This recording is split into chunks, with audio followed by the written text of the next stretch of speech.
여러분 안녕하십니까? 이해가 되는 성경 통독 27번째 시간입니다. 오늘은 레위기 23장 읽도록 하겠습니다. 레위기 23장은요, 하나님께서 지키라고 명하시는 절기에 관한 이야기들입니다. 제가 하나하나 설명하면서 읽어 나갈 테니까 잘 따라오시기를 바랍니다. 여호와께서 모세에게 말씀하여 이르시되 이스라엘 자손에게 말하여 이르라. 이것이 나의 절기들이니 너희가 성회로 공포할 여호와의 절기들이니라. 여세 동안은 일할 것이요 일곱째 날은 쉴 안식일이니 성유의 날이라. 너희는 아무 일도 하지 말라. 이는 너희가 거주하는 각처에서 지킬 여호와의 안식일이니라. 첫 번째 절기는 안식일입니다. 두 번째입니다. 이것이 너희가 그 정한 때에 성회로 공포할 여호와의 절기들이니라. 첫째 달 열 나흔 날 저녁은 여호와의 유월절이요 이달 15날은 여호와의 무교절이니 이래 동안 너희는 무교병을 먹을 것이요 그 첫날에는 너희가 성회로 모이고 아무 노동도 하지 말지며 너희는 이래 동안 여호와께 화제를 드릴 것이요 일곱째 날에도 성회로 모이고 아무 노동도 하지 말지니라. 두 번째 절기는 유월절과 무교절입니다. 유월절은요 첫째 달 19날 1월 14일입니다. 유대인들의 그 종교력으로요 지금의 한 3월 달에 해당됩니다. 요 1월 14일 날 바로 유대인들이 애굽 땅에서 출애굽한 날입니다. 그날 밤 하나님께서 애굽의 모든 장자를 지신 날이 바로 유월절입니다. 그리고 그날로부터 1회 동안 지켜지는 7일 동안의 절기를 무교절이라고 합니다. 이 7일 동안에 누룩이 들어있지 않은 빵을 먹으면서 애굽에서의 구원을 기념하는 날이 바로 무교절입니다. 유월절은 그 해방된 날 밤이 유월절이고 그로부터 이어지는 일주일을 무교절 이렇게 부릅니다. 여호와께서 모세에게 말씀하여 이르시되 이스라엘 자손에게 말하여 이르라. 너희는 내가 너희에게 주는 땅에 들어가서 너희의 곡물을 거둘 때에 너희 곡물의 첫 이삭 한 단을 제사장에게로 가져갈 것이요 그것 너희를 위하여 그 단을 여호와 앞에 기쁘게 받으시면 되도록 흔들되 안식일 이튿날에 흔들 것이며 너희가 그 단을 흔드는 날에 1년 되고 흠없는 순양을 여호와께 번제로 드리고 그 소재로는 기름 섞은 고운 가루 10분의 2 에바를 여호와께 드려 화제로 삼아 향기로운 냄새가 되게 하고 전제로는 포도주 4분의 1 흰을 쓸 것이며 너희는 너희 하나님께 예물을 가져오는 그날까지 떡이든지 볶은 곡식이든지 생이삭이든지 먹지 말지니 이는 너희가 거주하는 각처에서 대대로 지킬 영원한 규례니라. 자, 세 번째 그 절기는요 초실절이란 절기입니다. 이스라엘 백성들이 곡식을 거둘 때에 제일 먼저 익은 첫 이삭을 잘라와서 그 한 단을 하나님 앞에 드리는 절기입니다. 이것을 초실절이라고 하고요. 이 처음 익은 그것을 하나님 앞에 드리기 전까지는 어떤 이삭에는 자기들이 먹으면 안 됩니다. 그래서 하나님 앞에 먼저 드리고 먹기 시작하는 겁니다. 그래서 이날을 초실절이라고 말합니다. 15절입니다. 안식일 이튿날 곧 너희가 요제로 곡식단을 가져온 날부터 세어서 7 안식일의 추여를 채우고 자 초실절부터 이제 7 안식일을 지납니다. 7 안식일이면 7, 7이 49일이죠. 첫 열매를 바치고 나서 49일을 지나고 나서 그때 맞는 절기를 오순절이라고 합니다. 그러니까 50일 만에 맞이하는 절기라 해서 오순절이라 하는데 이때가 바로 보리를 추수해 드리는 절기입니다. 그래서 이 절기를 맥추절이라고 합니다. 이것을 77이 49에서 77절이라고 부르기도 하고 오순절이라고 부르기도 하고 맥추절이라고 부르기도 합니다. 같은 말입니다. 7 안식일 이튿날까지 합하여 50일을 계수하여 새 소재를 여호와께 드리되 너희의 처소에서 10분의 2 에바로 만든 떡 2개를 가져다가 흔들지니 이는 고운 가루에 누룩을 넣어서 구운 것이요 이는 첫 요제로 여호와께 드리는 것이며 너희는 또 이 떡과 함께 1년 된 흠없는 어린 양 7마리와 어린 숫소 1마리와 순양 2마리를 드리되 이것들을 그 소재와 그 전제 제물과 함께 여호와께 드려서 번제로 삼을지니 이는 화제라 여호와께 향기로운 냄새며 또 순염소 하나로 속죄제를 드리며 1년 된 어린 순양 2마리를 화목제물로 드릴 것이요 제사장은 그 첫 이삭의 떡과 함께 그 2마리 어린 양을 여호와 앞에 흔들어서 요제를 삼을 것이요 이것들은 여호와께 드리는 성물이니 제사장에게 돌릴 것이며 이날에 너희는 너희 중에 성회를 공포하고 어떤 노동도 하지 말지니 이는 너희가 그 거주하는 각처에서 대대로 지킬 영원한 규례니라. 자, 이것이 바로 맥추절의 규례입니다. 그러면서 매우 중요한 말씀 한 말씀이 덧붙여집니다. 너희 땅에 곡물을 벨 때 반 모퉁이까지 다 베지 말며 떨어진 것을 줍지 말고 그것을 가난한 자와 거류민을 위하여 남겨두라. 나는 너희 하나님 여호와이니라. 여호와께서 모세에게 말씀하여 이르시되 이스라엘 자손에게 말라 이르라. 일곱째 달 곧 그 달 첫 날은 너희에게 쉬는 날이 될지니 이는 나팔을 부녀 기념할 날이요 성회라. 이 날이 바로 7월 1일입니다. 이날 나팔을 분다고 해서 이날을 나팔절이라고 부릅니다. 나팔절. 자, 어떤 노동도 하지 말고 여호와께 화제를 드릴지니라. 여호와께서 모세에게 말씀하여 이르시되 일곱째 달 열흘날은 속죄이니 너희는 성회를 열고 스스로 괴롭게 하며 여호와께 화제를 드리고 이날에는 어떤 일도 하지 말 것은 너희를 위하여 너희 하나님 여호와 앞에 속죄할 속죄의 됨이니라. 7월 1일은 나팔을 불고 예비하는 겁니다. 그로부터 열흘 후에 대속죄 욤키푸르를 맞이합니다. 이날에 스스로 괴롭게 하지 아니하는 자는 그 백성 중에서 끊어질 것이요 이날에 누구든지 어떤 일이라도 하는 자는 내가 그의 백성 중에서 멸절시키리니 너희는 아무 일도 하지 말라. 이는 너희가 거주하는 각처에서 대대로 지킬 영원한 규례니라. 이는 너희가 쉴 안식이니라. 너희는 스스로 괴롭게 하고 이달 아흐렛 날 저녁 곧 그 저녁부터 이튿날 저녁까지 안식을 지킬지니라. 다음 절기입니다. 여호와께서 모세에게 말씀하여 이르시되 이스라엘 자손에게 말하여 이르라. 일곱째 날 열다섯 날은 초막절이니 여호와를 위하여 이래 동안 지킬 것이라. 첫날에는 성회로 모일지니 너희는 아무 노동도 하지 말지며 이래 동안에 너희는 여호와께 화제를 드릴 것이요 여덟째 날에도 너희는 성회로 모여서 여호와께 화제를 드릴지니 이는 거룩한 대회라. 너희는 어떤 노동도 하지 말지니라. 자, 이 대속절이 지나고 나서 일곱째 달 15날 7월 15일입니다. 이날부터 초막절로 지킵니다. 이 초막절은 또 동안 지키는 절기입니다. 초막절은요 어떤 절기인가 하면요 이 초막절과 다른 말로는 수장절이라고도 부르는 같은 절기입니다. 이것은 나뭇가지를 꺾어와서 텐트를 치고 그 안에서 이래 동안을 지내는 그런 예식인데요. 이 동안에 그들이 광야 생활했던 것을 기념하는 절기이기도 하고 동시에 수장절이란 말이 붙은 것은 이때가 바로 가을 추수절기입니다. 그래서 가을에 나무 열매를 다 따서 그것을 창고에 저장한다 해서 수장절이라고 합니다. 그래서 초막절, 장막절, 수장절은 같은 절기고 이것은 오늘날의 추수감사절기에 해당한다라고 말할 수 있습니다.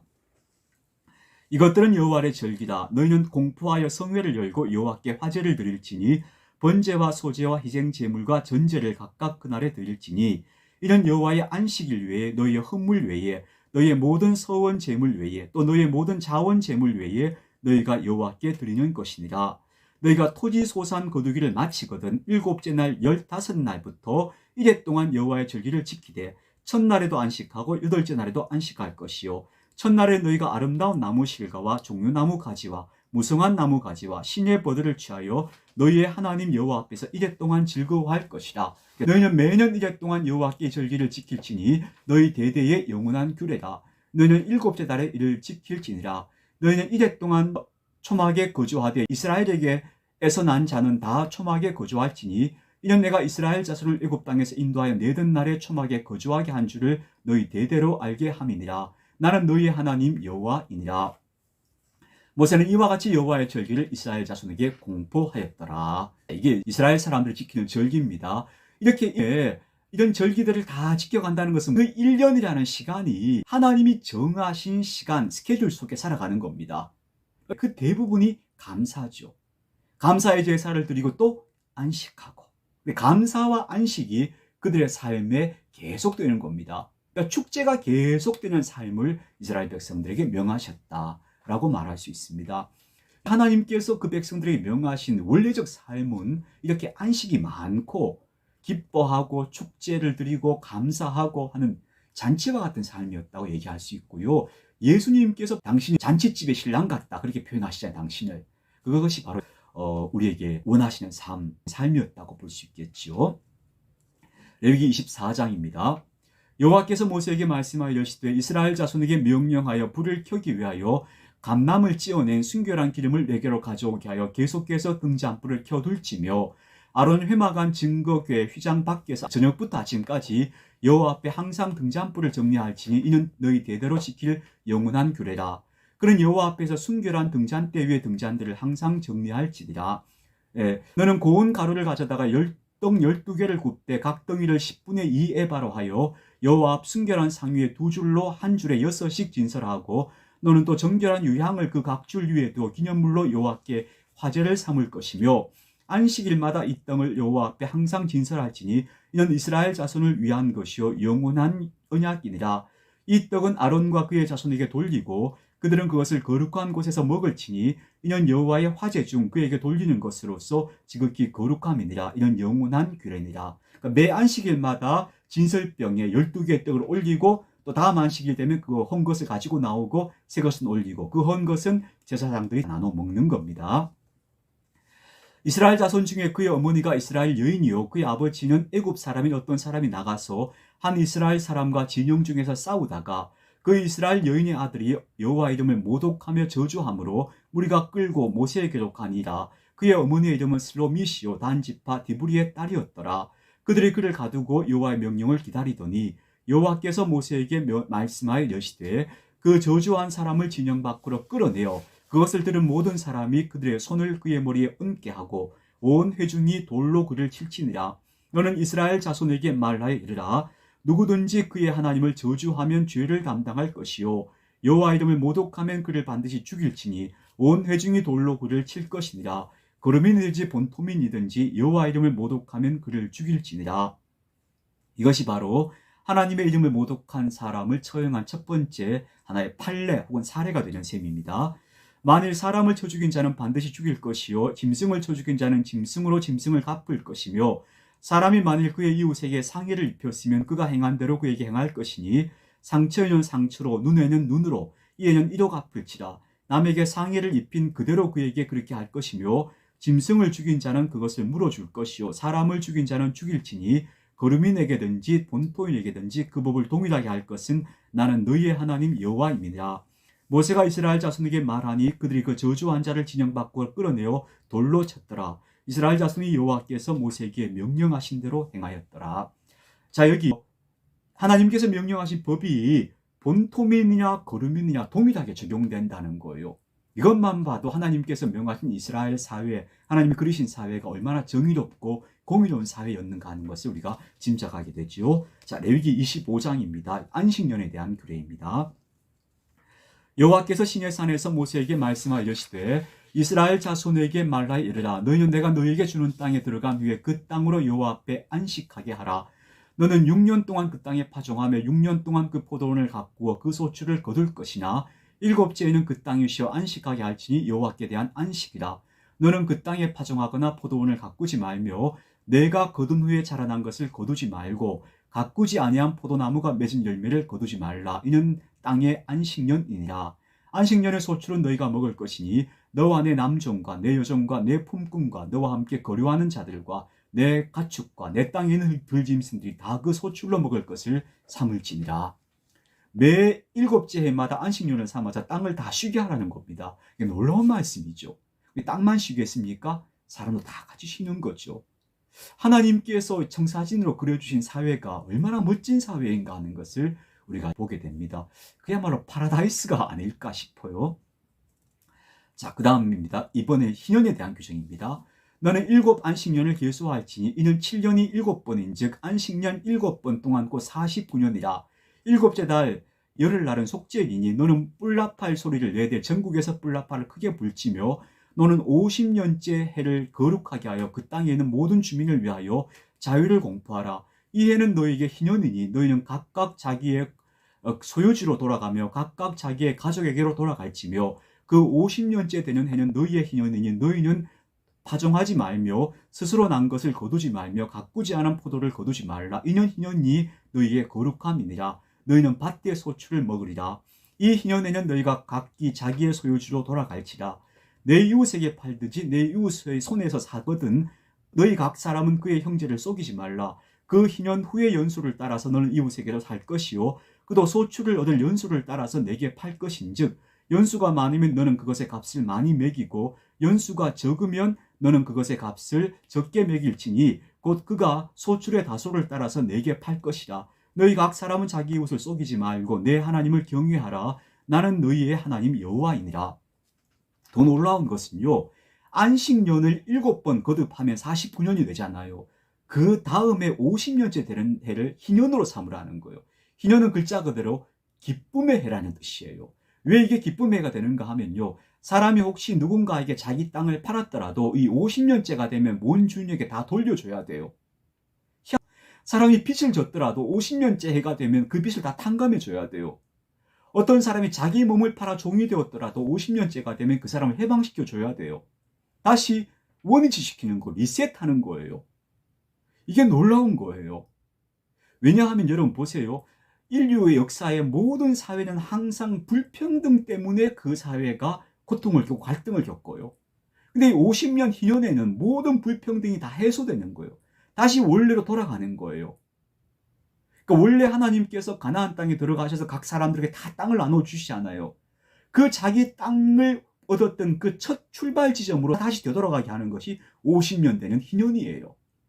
만약 이 제도가 제대로 실행되어졌다면 인류 역사는 정말 달라졌을 거예요. 안타깝게도 그러나 유대인들은 이 제도를 이스라엘 역사에서 제대로 실행하지 못했어요. 그게 너무 안타까운 이야기지만 제가 보기엔 이것은 인류가 지금까지 꼬아낸 어떤 경제 시스템이나 사회적 개혁 조치보다 더 근원적이고 획기적이면서도 놀라운 조치라고 봐요. 이게 만약 실행될 수 있다면 이 땅의 역사가 정말 달라지지 않을까요? 예, 그런 놀라운 제도가 바로 희년인데요. 이 희년의 밑받 정신은 뭐냐 하면 땅은 하나님의 것이다 라는 엄격한 정신이에요. 우리 인간은요, 하나님의 땅을 빌려 쓰고 있을 뿐이에요. 이 땅에서 일어나는 모든 경제 문제의 근본에는 부동산 문제가 있다 하거든요. 우리 생각해 보세요. 원래 땅의 주인이 누구였겠어요? 역사를 거슬러 올라가 보면 원래 땅에는 주인이 없었던 거예요. 그래서 루소 같은 사상가는 그렇게 얘기하잖아요. 인간 불평등의 기원이 힘 있는 사람이 어떤 구역을 딱 정해놓고 이거 내 땅이야 하고 자기 것으로 만들면서부터 인간 불평등의 기원이 시작되었다 하거든요. 근데 지금 우리가 내 소유다, 이건 내 거다 라고 하는 개념이 사실은 하나님 앞에서는 아무 의미가 없는 개념이에요. 왜냐하면 모든 것의 주인은 하나님이시고 우리는 그것을 빌려 쓰고 있는 사람일 따름인 거예요. 이게 진정한 의미에서의 청지기 정신이라는 거죠. 이게 구약 성서에서 말하고 있는 희년의 정신과 맞닿아 있다고 볼. 자, 오늘도 여기까지 해야 되겠습니다. 레위기 25장 17절까지 읽었습니다. 여러분 오늘 좋은 날 되시고요. 또 내일 또 뵙도록 하겠습니다.